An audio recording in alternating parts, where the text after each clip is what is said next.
Halo guys, Assalamualaikum warahmatullahi wabarakatuh. Selamat datang kembali di channel Debbie Irawan. Dan kali ini saya mau bikin video ulang mengenai speaker ini ya, speaker aktif Yamaha DBR15. Dulu saya pernah nge-RTA, tapi kayaknya hasil RTA saya sedikit berbeda dengan beberapa video orang yang lain gitu ya. Dan kali ini saya akan coba RTA ulang dengan perbedaan jarak pengukuran. Itu pertama nanti ini jaraknya 1 meter ya, kita coba di semua mode. Kemudian kita bandingkan suaranya ini di dua jarak aja, jarak 1 meter dan 2 meter, karena memang mic RTA dari Behringer ini untuk jarak agak jauh katanya kurang akurat gitu ya, jadi kita batasi maksimal 2 meter aja. Dan itu tadi saya lihat sudah ada perbedaan yang cukup signifikan sih ya, antara jarak 1 dan 2 meter itu. Oke, ayo kita coba lihat dulu videonya untuk RTA di semua mode speaker aktif Yamaha DBR15 ini di jarak 1 meter. Ya. Oke, sistem sudah kita routing ya, laptopnya sudah kita hubungkan ke mixer, semua aplikasi sudah kita buka. Dan ini adalah speakernya, dan ini jaraknya ini 1 meter ya, nanti kita cek di situ. Nah, ini ada jarak 2 meternya ya. Ini seperti biasa kita menggunakan mic-nya dari Behringer ECM 9000, dan ini dia Yamaha DBR15 nya. Oke, langsung aja kita RTA dulu ya di semua mode yang disediakan oleh speaker aktif ini di panel belakangnya. Oke, kita langsung mulai aja dari yang jarak 1 meter dengan DSP-nya off ya. Jadi HPF-nya kita off, kemudian di counter-nya juga posisinya off. Oke, langsung aja kita mulai. Kita nyalakan pink noise-nya. Oke, ini kita find delay. Oke, kita capture.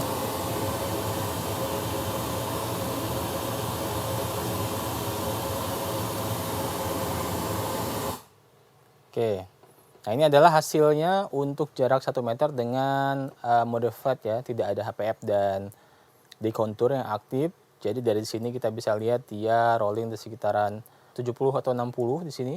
Kemudian dia area low-nya cukup flat, sampai kemudian di area mid ada sedikit gunung di sini di sekitaran puncaknya area 900 Hz. Dan kemudian dari sini dia ke atas agak naik dan dia tembus 20 kHz ya. Jadi memang super high-nya dapat di sini. Oke, kita akan coba lihat di mode HPF-nya. Kita potong di area 100 dan 120. Oke, kita coba dulu yang pertama. Oke, ini area HPF-nya di 100 Hz. Oke, kita pink noise lagi.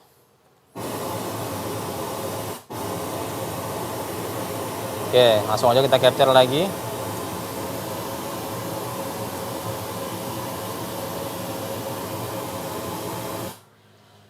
Ya.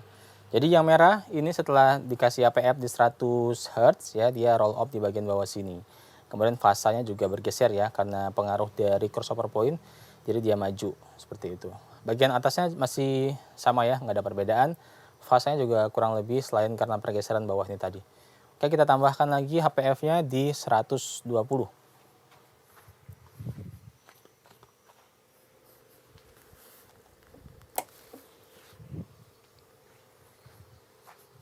Oke, HPF 120 sudah kita setting, mari kita pink noise. Kita capture.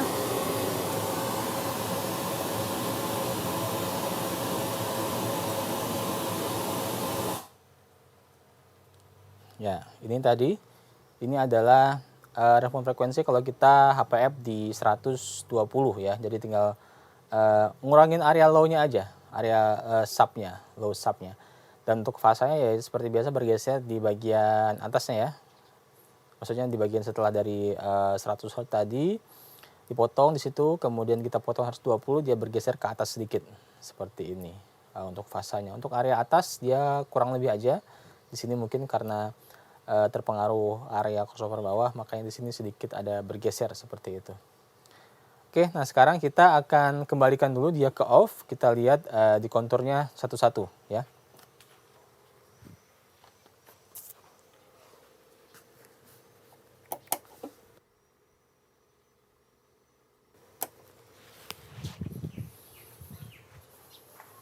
Oke, sekarang dia HPF-nya kita off-kan, kemudian untuk dekonturnya kita pilih ke FOH ya. Kita switch ke atas. Bagaimana hasilnya? Kita ping noise. Oke, kemudian kita capture 1 meter dekon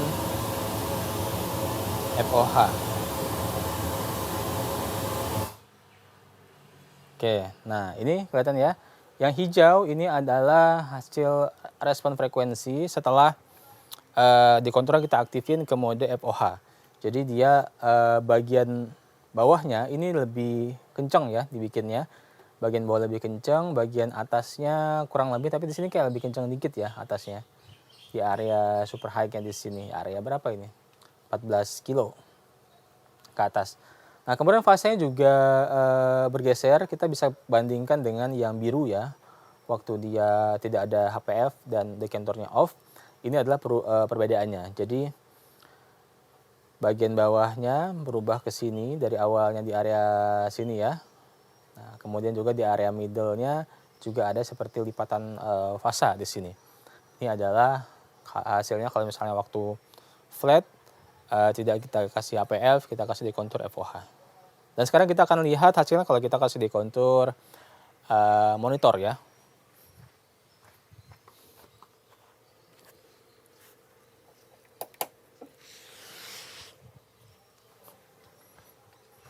Oke, settingan sudah kita ubah di belakang speakernya. Kita pilih noise lagi. Oke, kita capture.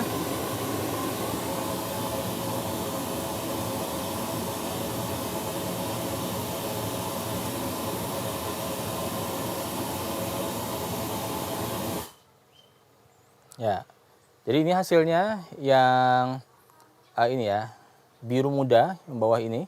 Kita sini udah ke select yang ini. Ya, ini dia. Jadi dia setelah kita posisikan switch-nya di monitor untuk di konturnya, di SP-nya, dia akan mengurangi SPL di area low di sini, khususnya 100 Hz ke bawah ya. Kemudian untuk bagian atasnya di area mid juga berkurang ya, sampai ke sini juga berkurang, sedangkan atasnya sama aja. Dan respon frekuensinya kalau tadi misalnya kita kasih di FOH dia berubah ya. Sekarang di posisi monitor dia bagian mid high-nya dari mid high sampai super high-nya dia tidak terlalu banyak berubah, sedangkan kalau bawahnya dia sedikit maju aja. Mungkin karena efek apa ya? Seperti ada titik crossover-nya gitu ya, kayak di cut. Seperti coba kita lihat kalau misalnya 100 Hz. Oh dia nggak persis kayak 100 Hz, kayak di bawahnya mungkin dia di cut di area mungkin berapa ini? Mungkin sekitaran di area 90 ya, akhirnya crossovernya seperti itu.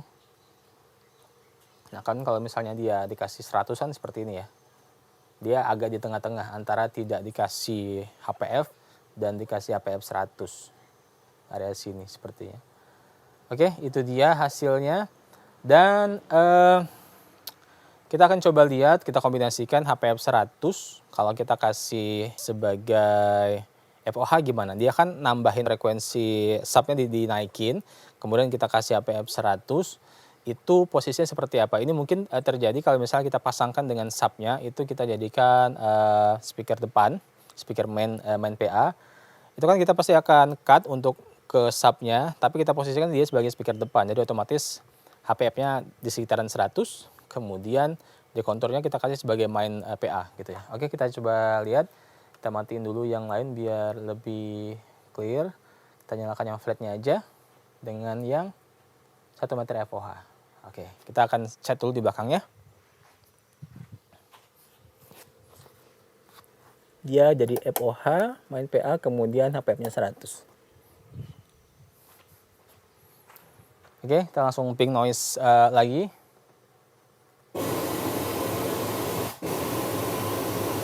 Ya. Oke, kita capture 1 meter FOH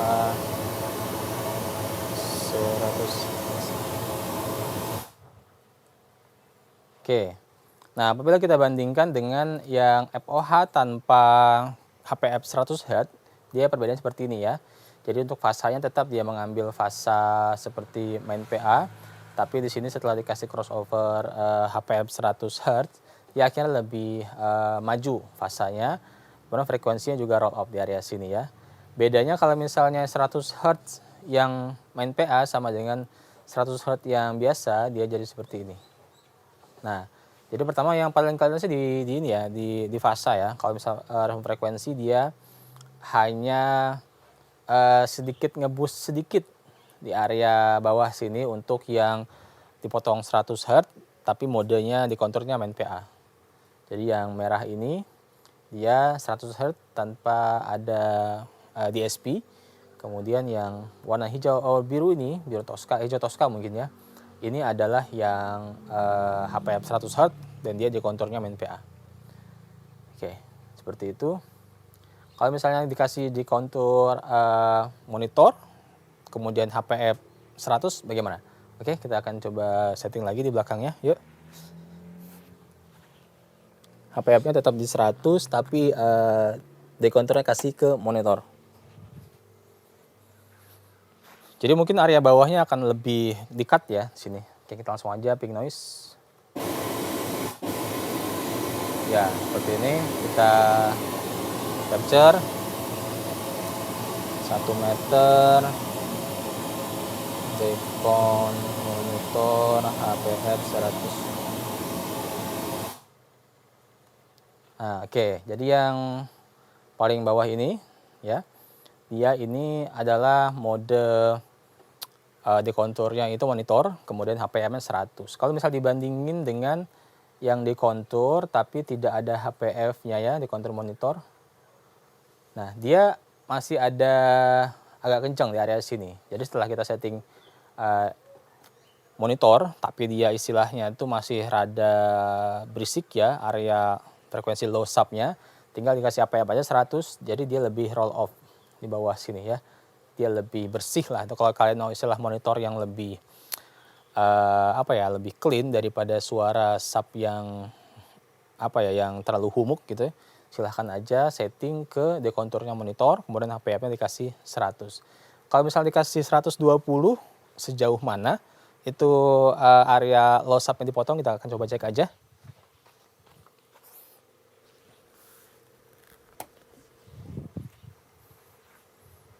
Oke, sekarang HPF dia 120 dengan di konturnya monitor ya. Oke, kita akan ping noise.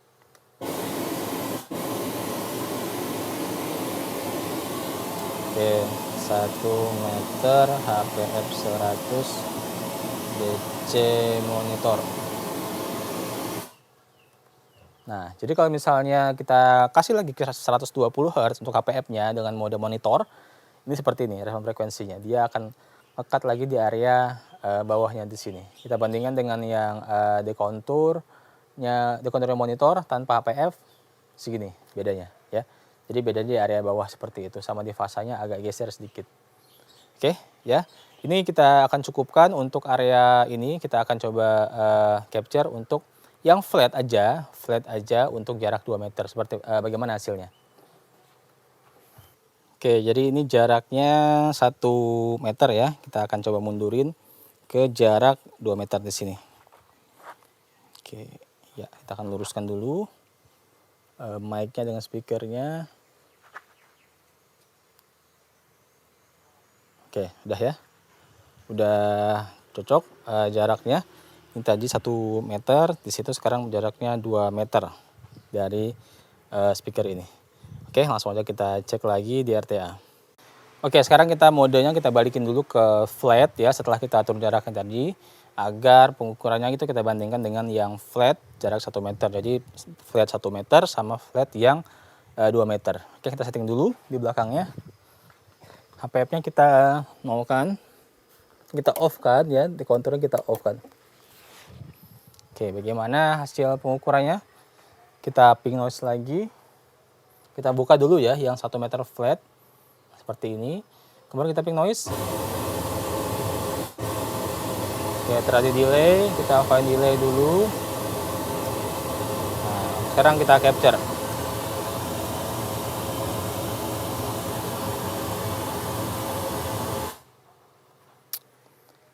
Ya, jadi inilah respon frekuensinya untuk kita RTA dengan jarak 2 meter dengan HPF-nya kita off-in, kemudian di counternya kita kasih di off juga. Jadi selain SPL-nya nurun ya, jadi ada beberapa lembah, yaitu pertama di area sini, area puncaknya itu 127 Hz, kemudian di area sini juga di low mid-nya juga cukup ada penurunan di area 359 dan di sini ada 576. Dan sisanya ke atas dia nurun dengan SPL yang konsisten, jadi istilahnya dia turun SPL aja, respon frekuensinya tidak belang gitu ya. Jadi ini yang bisa teman-teman pertimbangkan kalau mau menggunakan speaker ini, ya dia ini modenya dalam mode off. Oke, biasanya kalau jarak jauh itu kan dalam mode FOH ya orang pakai. Kita coba switch dulu, dia flat tapi mode di konturnya FOH. Bagaimana? Yuk kita coba.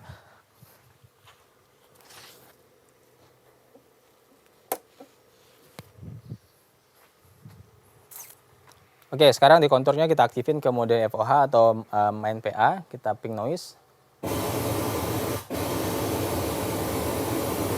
Oke, kita capture.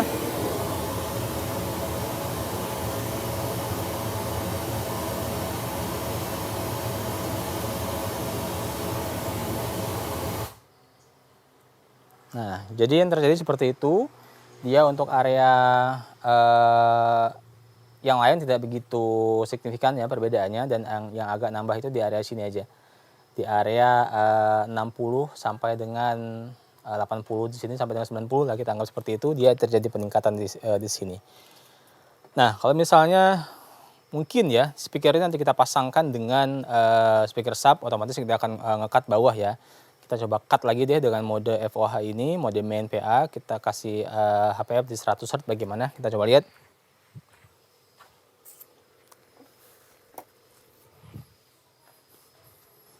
Oke, udah kita setup di belakangnya, kita ping noise. Oke, langsung aja kita capture.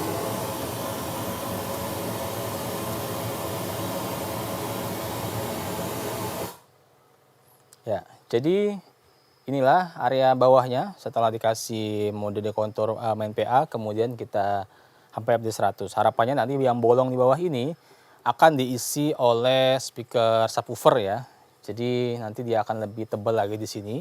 Jadi kalau memang untuk jadiin speaker depan main PA, ini memang harus ditunjang dengan speaker subwoofer lagi. Kalau misalnya memang bisa ada budget, bisa pakai merek brandnya Yamaha juga. Kalau misalnya pakai brand yang lain, kita harus coba cek lagi dia cocok apa enggak. Kadang kan kalau misalnya dia titik potongnya agak beda, kemudian fasanya tidak sama, itu malah jadi cancel ya, bukan jadi makin bagus, malah makin jelek respon frekuensinya. Oke, itu untuk pengukuran kali ini. Jadi ini adalah memperbaiki video yang lama ya tentang RTA speaker TBR15. Mudah-mudahan bisa menjadi insight bagi teman-teman yang mau beli dan pakai speaker ini. Untuk suara dia enak, dia lembut. Kalau misalnya main kenceng-kencengan sih kita bahasanya nggak tega gitu ya speaker ini. Jadi kalau misalnya mau main kenceng-kencengan, main yang cuk-cukan, kemudian istilahnya mau yang low-nya agak ngepunch gitu ya, langsung aja saya sebut brandnya, saya bisa rekomendasiin brand dari Huper yang AK15. Kalau ini kita main yang lembut-lembut, bisa pilih ini. Oke, terima kasih telah menonton, dan sebagai info ini speaker saya gunakan kurang lebih 5 tahun sekarang. Dan kalau misalnya kelistrikannya kita aman, kita pakai grounding ya, dia tidak akan ada trouble. Jadi sejauh ini aman, alhamdulillah tidak ada masalah, dan hanya aja dia tidak mampu untuk tegangan di bawah 200 ya, dia pasti akan protect speakernya. Biasanya itu dia akan mati dulu, mungkin pada hentakan ya, misalnya hentakan kick atau hentakan dud, dia akan drop di bawah itu, dia akan mati speakernya, kemudian balik lagi dia akan nyala lagi. Jadi saya ngakalinnya dengan menggunakan stafol pun harus yang bagus, karena saya pernah pakai yang biasa, stafolnya malah yang rusak ya, nggak akan tahan. Kita pakai merek Hosoni, selama ini aman, tahan. Jadi kalau misalnya untuk kelistrikan ini harus benar-benar benar-benar bagus ya dari segi voltase dan juga segi grounding biar lebih awet pemakaiannya. Oke, terima kasih telah menonton. Itu yang dapat saya sampaikan kali ini. Assalamualaikum warahmatullahi wabarakatuh. Oh ya, untuk video check soundnya sudah saya pernah posting beberapa videonya dalam format short kebanyakan. Itu bisa teman-teman cek aja. Nanti kalaupun sempat saya akan kasih di kolom deskripsi ya untuk link-link video shortnya. Terima kasih. Assalamualaikum warahmatullahi wabarakatuh.